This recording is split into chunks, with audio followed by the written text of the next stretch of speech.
The overall political state of Virginia right now is rough at best for plenty of reasons, and here's why. Hello and welcome to my channel. Hit the sub button if you want. Now, with its self-advertisement out of the way, let's discuss why the political landscape is not doing so well right now. Currently, there's been a lot of recent problems where there is both internal and external lies, and a lot more taxation with little to no representation. Firstly, the lies.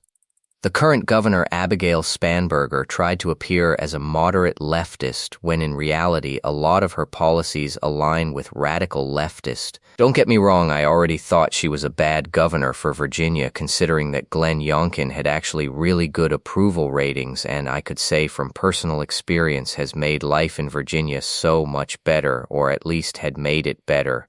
But now it's gotten worse, and as you can see, her approval ratings are actually quite low, with only 47%, while a whopping 46% disapprove of her. This is some of the worst approval ratings a Virginia governor has had in literal decades. The last time we had a governor with this low of an approval rating was in the 90s.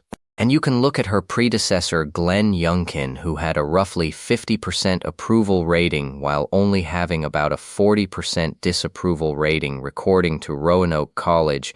And another thing, he did not lie about his political standing in him being right-leaning and a vocal Trump supporter like me, and also a lot more independent people, also known as middleists, liked him as well. And another thing, unlike the current government in Virginia, who is pretty much all Democrats, not just Abigail Spanberger, are trying to propose ridiculous taxes, while this never really happened with Glenn Youngkin's term.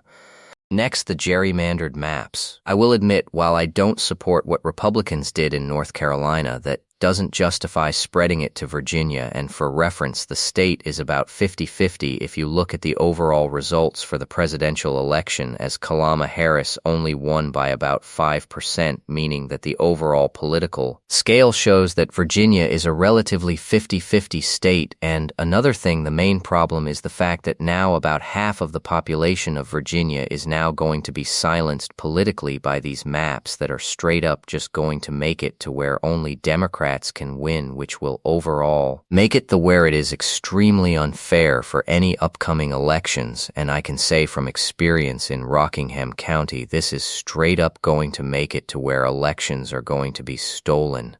Closing statements. Overall, I will say that currently the political landscape is rough and not really good when it comes to a lot of people losing their representation, the maps being rigged where we don't even have a fair Congress, and overall with ridiculous taxes, it's hard to say that politically our state is doing good right now. So overall, I'm just going to say this is probably the worst our state has been politically in years. Hey there, and thanks for watching. Leave your thoughts in the comments, subscribe if you want, and God bless.